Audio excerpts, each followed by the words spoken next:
Olá pessoal, tudo bem? Eu sou o Wilson Rodrigues, aqui do Jefa Sorocaba. Estamos aqui para mais um programa Evangelho no Jefa. Muito obrigado a vocês que têm nos acompanhado todas as quartas-feiras, fazendo junto conosco o Evangelho no Lar e harmonizando, o nosso ambiente, harmonizando as nossas vidas. Então vamos fazer a nossa prece de abertura aqui para iniciar o nosso programa, agradecendo mais uma vez a Deus nosso Pai, ao nosso Mestre Jesus, aos nossos amigos espirituais, que estão conosco mais uma vez, abençoando e iluminando as nossas vidas, abençoando e iluminando os nossos propósitos. Que tenhamos, Senhor, a Tua bênção e a Tua luz hoje e sempre em nossas vidas, que possamos compreender da melhor maneira as lições da noite de hoje. Que assim seja, graças a Deus e graças a Jesus. Bom, nós começamos na semana passada, o capítulo 9 do Evangelho segundo o Espiritismo, Bem-aventurados os mansos e pacíficos. Hoje nós vamos ler mais um trecho aqui, é o item 6 do Evangelho segundo o Espiritismo, a afabilidade e a doçura.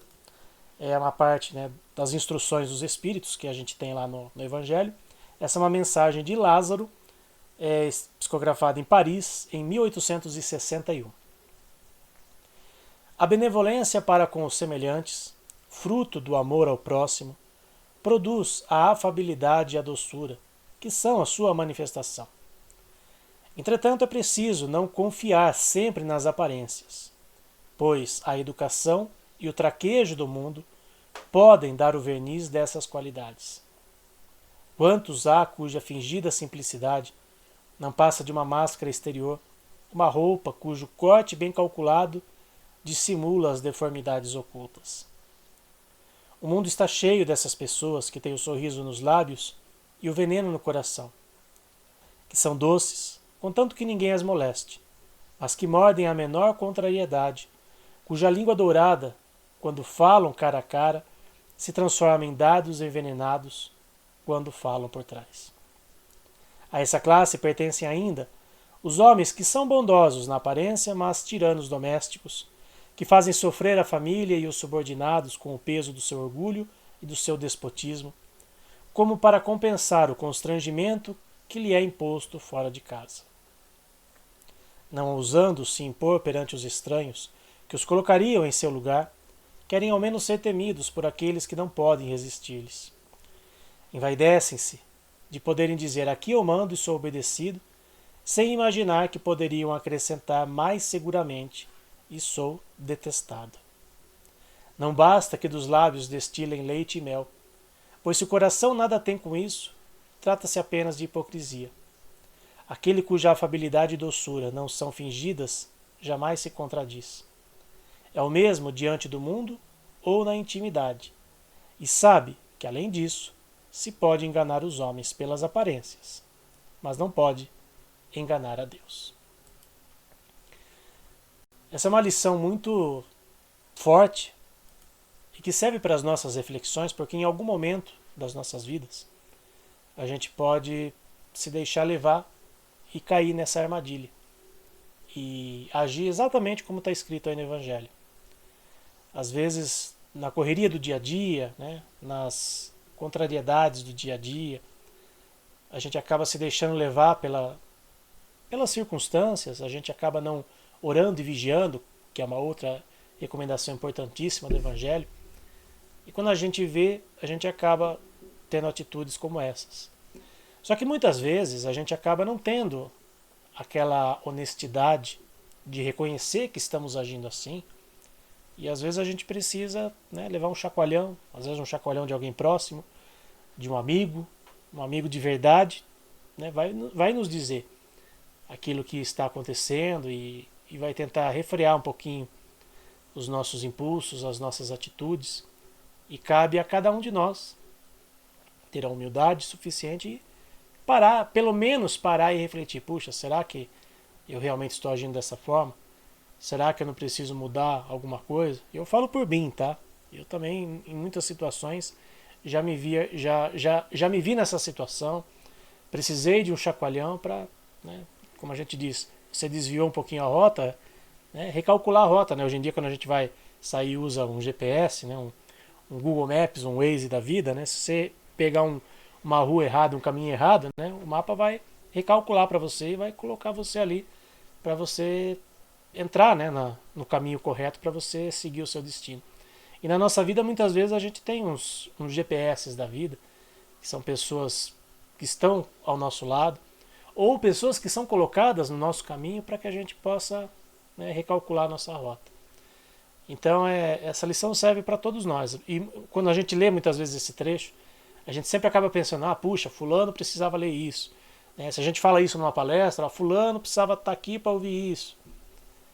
Se o fulano não está ali para ouvir isso, ou se o fulano não parou para ler isso, é porque ainda não está no momento dele de interiorizar esse ensinamento e, mais do que isso, colocar em prática. Agora, se você está ouvindo isso, se por algum motivo você achou que esse ensinamento serve para o outro, pare e pense, será que não serve primeiro para mim? Porque muitas vezes a gente acaba servindo não de exemplo, exemplo eu acho uma palavra meio forte, mas você acaba sendo alvo, principalmente quando você se diz espírita, por exemplo. Puxa, você vai no centro, as pessoas têm aquela imagem, né, de que, puxa, um espírita ele é uma pessoa bondosa, uma pessoa caridosa, uma pessoa que, né, segue os ensinamentos de Jesus à risca. A gente sabe que não é bem assim. Que espírita, como qualquer integrante de qualquer outra religião, também erra, também, né, tem o seu caminho desviado muitas vezes e precisa recalcular a rota. O grande ensinamento espírita, né, a grande mágica do espiritismo é a gente ler um trecho como esse e a gente entender e ter a humildade suficiente de pensar, puxa, esse trecho, essa lição serve para mim também. Talvez principalmente para mim. Porque é difícil muitas vezes você ser afável e doce com situações que ocorrem no nosso dia a dia. A gente sabe, né, que são pequenas coisas que acontecem, que nos contrariam, né, que ferem muitas vezes o nosso orgulho. Espírita não é orgulhoso. É assim. Espírita não é maldoso. Em algumas vezes é assim também. A diferença é que a gente tem a nossa consciência, né, piscando ali na nossa mente, olha, você está errado, vamos corrigir isso daí, vamos fazer diferente. Essa é a diferença, né, para outras religiões, que às vezes as pessoas vão assistir uma missa, vão assistir um culto, né, ouvem ali o pastor, o padre falar, mas não interiorizam aquilo e saem dali da mesma forma que entraram. E o espírita ele tem a obrigação de, ao ler um texto ou assistir uma palestra, pensar sobre aquilo e, na medida do possível, pôr em prática, sim. Primeiro para ele. E quando a gente consegue praticar aquilo que a gente ouve, aquilo que a gente fala muitas vezes, aí sim a gente acaba sendo um exemplo para as pessoas. Tem uma passagem, né, de Francisco de Assis em que diz que as suas atitudes é o seu evangelho. As suas atitudes são as coisas mais importantes da sua vida. Porque não adianta ter o evangelho nos lábios e não praticar. E nós precisamos praticar mais. Todos nós. E eu falo por mim. Primeiro por mim. Se para quem está nos assistindo, né, de alguma forma isso tocar o seu coração, servir de alerta, ótimo. Mas serviu muito para mim essa lição no dia de hoje. E eu espero, na medida do possível, sempre corrigir os meus erros e fazer o melhor de mim. Porque a gente sabe que ainda estamos no mundo de provas e expiações e ainda não somos seres perfeitos, mas a gente precisa se esforçar. E muitas vezes a gente não se esforça. A gente espera que as coisas mudem, que as pessoas mudem e a gente não muda nada. Então, essa lição, pelo menos para mim, serviu muito hoje. Espero que quem está nos assistindo possa ter servido também. E eu convido vocês agora, antes de encerrarmos, para juntos fazermos as vibrações pelos nossos irmãos animais.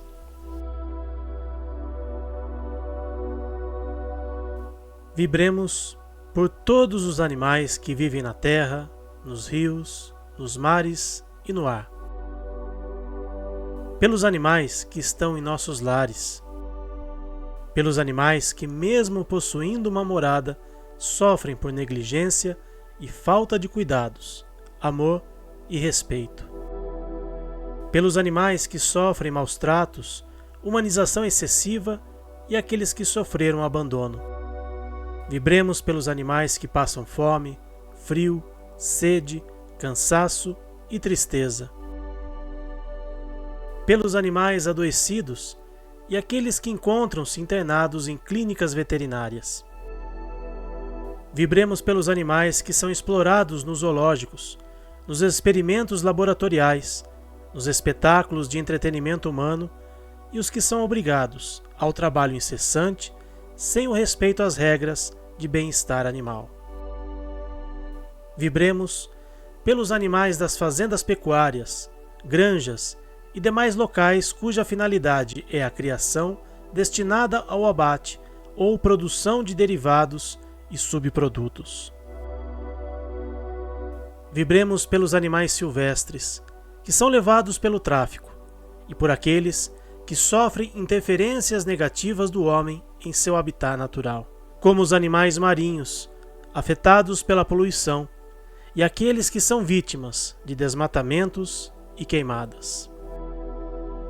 Vibremos por todos os animais que estão nascendo e por aqueles que estão retornando à pátria espiritual, idosos ou não, para que possam receber amor, carinho e proteção. Vibremos também pelas ONGs, protetores individuais e todos aqueles que procuram fazer o bem a nossos irmãos menores, enviando força e discernimento para continuarem o seu trabalho no bem.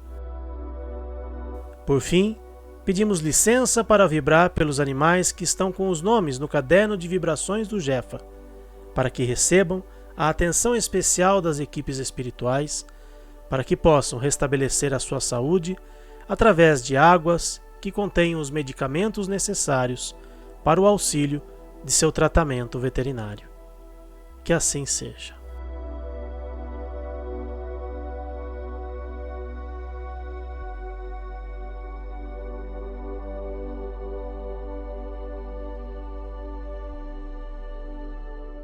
Obrigado a todos que estiveram conosco e mais esta noite e até semana que vem, se Deus quiser. Tchau, pessoal.